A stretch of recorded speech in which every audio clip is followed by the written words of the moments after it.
Good evening, you guys, and today is February the 16th, 2024, and today is day 3, and it states, time for the team talk.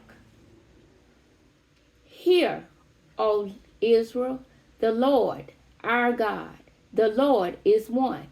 Love the Lord your God with all your heart and with all your soul and with all your strength.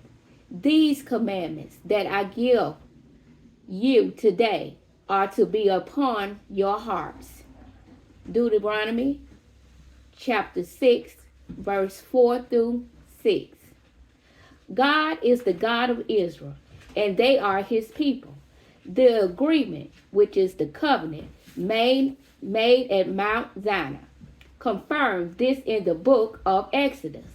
To be God's people, of course, meant to live and behave like God's people.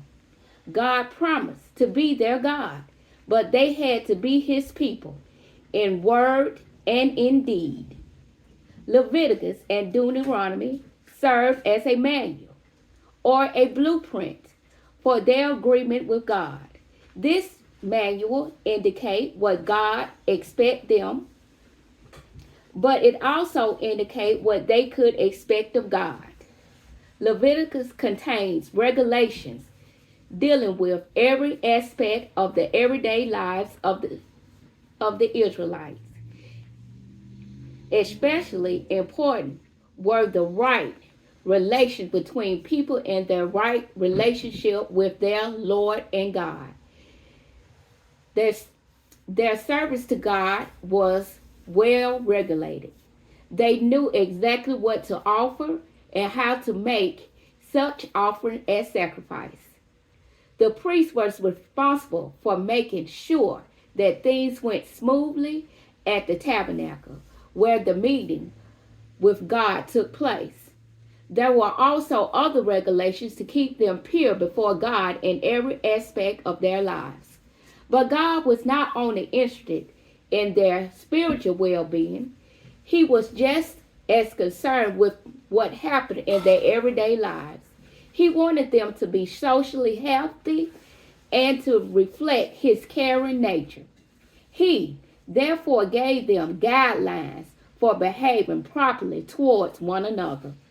God told them in details how husband and wife should treat one another, how they should dress, how the sick should be treated, and gave guidelines for everyday living.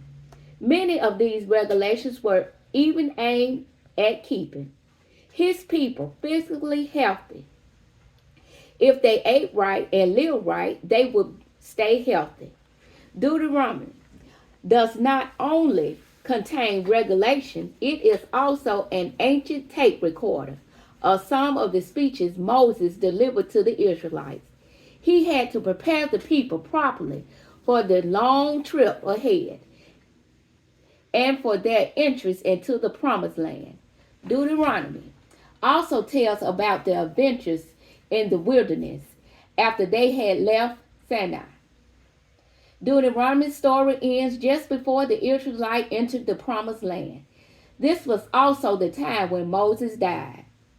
Like Leviticus, Deuteronomy focuses on the relationship between God and his people. They can depend on God for everything because he proved he was God who keeps his promises. He showed them that he is their help.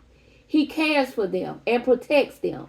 They had to live in obedience and faithfulness to his will. God never wanted these regulations to become a burden. He wanted his people to find happiness in living God's way.